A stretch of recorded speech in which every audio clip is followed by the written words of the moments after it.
Magandang araw po sa ating lahat. Ngayon po ay ating pinagdiriwang ang All Saints Day. Kahapon, October 31, ating pinagdiriwang ang Halloween, kung saan madami sa ating lipunan ay pinagdiriwang natin ito sa ating pagparada sa mga bagay na nakakatakot. Mga multo, isa pa nga po costume tayo ng demonyo, mga white ladies, at kung ano-ano pa, bagay na nakakatakot.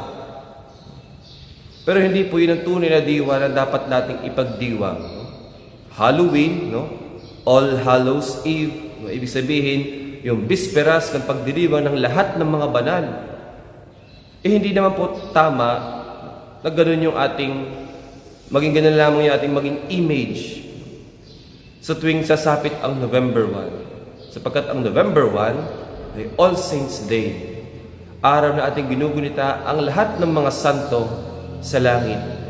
Yan man po ay kinilala ng simbahan, kaya kami tayong mga kilala mga santo. Halimbawa, San Francisco ng Assisi, San Pedro Calungsod, San Lorenzo Ruiz. Ito yung mga taong kinilala ng simbahan para sa kanilang kabanalan.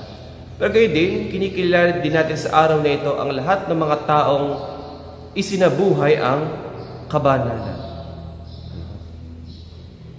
Kahit hindi nakilala ng simbahan, ngayon ay atin din silang ginugunita sa araw na ito.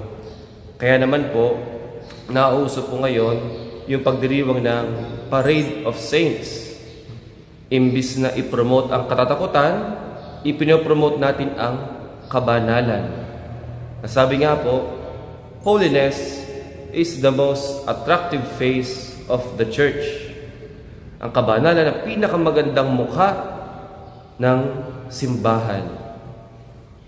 Kung tayo po ay naaaliw, tayo ay na-attract sa mga magaganda na tao, ganoon din po, kung meron mang isang bagay na magpapalapit sa ating simbahan, ayun ay kabanalan. Kung sa ating pagpapaganda ng ating sarili, tayo ay nagpo-focus sa ating haircut, sa buhok, sa damit, gayon din sa kalinisan. Pagdating naman sa kabanalan, anong ating dapat bigyan ng pansin? Ang ating prayer life, ating pananampalataya, yung ating mabuting gawa, yung pananampalataya na naipapamalas sa ating mga good works. Mahalaga din po yun. At syempre, ang kindness, kabaitan, at pagmamahal para sa lahat ng tao. Ngayong araw po ito sa mabuting balita, sinasabi doon ni Jesus ang mga mapapalad, the Beatitudes. Nakasama sa mukha din ng magiging banal, ang pagiging aba, pagiging malinis ang puso, ang pagiging maawain. Yun kasama sa package ng mukha ng kabanalan. So sana mga kapatid, inibitahan ko po na itry natin ito. Try naman natin na hindi lang maging maganda sa panlabas, kundi maging banal.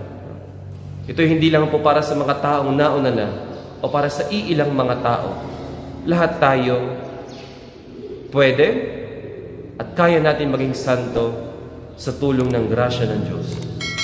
Sa pananalangin, pananampalataya, mabuting gawa, at sa pagmamahal natin sa Diyos at sa ating kapwa.